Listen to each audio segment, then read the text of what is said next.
kuna mais tobeka ko benga ndeko moko o ya famille ya papa Elonga toyeba au juste problème nini o papa Elonga ko kozana nango na mboka oyo pona bato batindi bakanga.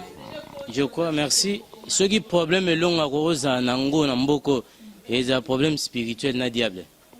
Ce qui na mutu ya lokuta parce que ceux qui a bébana na mutu nganda bébana nga na ba collaborateur na un niveau classe université ça teng ba classe na ye un ennemi. Ce qui est ennemi c'est le diable.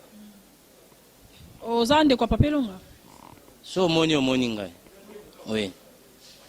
Non, les aka ninga zo dénoncer basal na nzambe ninga ko fungola spiritualité te batu ba pasteur ba resembler vraiment le lenge sengel te yango ne senge ke ba enlever. Mama azo dénoncer basal na nzambe te. Azo dénoncer ba serviteur ya diable. Il faut bien parler. Non, parce que ça te bien avoir. Non, je te dis non. Ba serviteur ya diable au diable côte c'est qui bien avant la carte église pour assalir l'église. C'est ça. Voilà, merci papa tokozoyo vraiment temps ebelete et loko nyoko ko senga na bateau ba ko enlever papa. Na nga na pesi bango 24 heures te mais 48 heures. So batiki Elonga te. Place Elonga longwa ki nga na azwa mabele. Soki bango baluki Elonga spirituel nga na bango spirituel. Soki baluki Elonga physiquement nga na bango physiquement. Mukile sama maloba nzamba sala mukina maloba. Jésus-Christ a délivré biso na nyonso na maloba c'est par la foi otoyoka. Ngape na prononcer ba parole na ngai. Muto asimba ki nzoto Elonga, muto ki Elonga. Je suis chrétien. Fils du Seigneur Jésus-Christ. Deuxièmement, je suis Mubunda. Je vous dis 48 heures na bolanda. Botikelonga. Banda na muto asimba ki na nzoto contribuaki. Na muto acheki signature. 48 heures no loba 48 heures. Bomona bimé. Année 2020, 20, 40. 400 ans, 40 ans.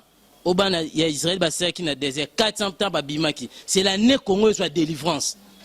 Je vous dis c'est l'année d'action. Et il y aura des morts et des morts. Dieu nous avait prévu déjà à banda na 4 églises, à Koboma na 4 églises, à Simba politique, à Simba armée. On soit tambola ma bena kombo soit kufanyo. On a touché l'ong à cause du Christ. Je te dis au nom puissant du Seigneur Jésus-Christ, dans 2 jours. Merci. Voilà, merci beaucoup, beaucoup. Fato, ça n'a de comment il y a maman Elonga, maman Yaka, les canons nombreux, Kota Fanda, Ozana ni papa Elonga. Naza grand-tère nae, na nina lo baboye.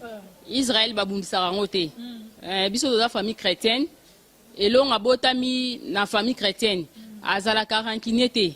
Ndenge ndeko ocho loba ennemi na ezaka diable lobi kuta kende ko bela nzambe na ye o nyonso luka nzambe akuta na nzambe loko loba luka ki nzambe akuta na ye bato ba luki ye bango ba kuta na nzambe wana botika ye Israël babundisa rango te boko kuta na le cour suprême o azali kolo ya nyonso biso toza famille chrétienne o ezaya ba aventure te ya bêtise pété toza famille chrétienne o nzambe ayebi ndenge bokene wana semence moko ekota te toza pe na obanga te poto ebi le cours suprême azale devant aleki bino na nyonso alors botika epo boza na problème na ye moko le long de la tribu de Juda te toza na posa na ye lelo to ebi ke lelo fala la ndaku na ye lelo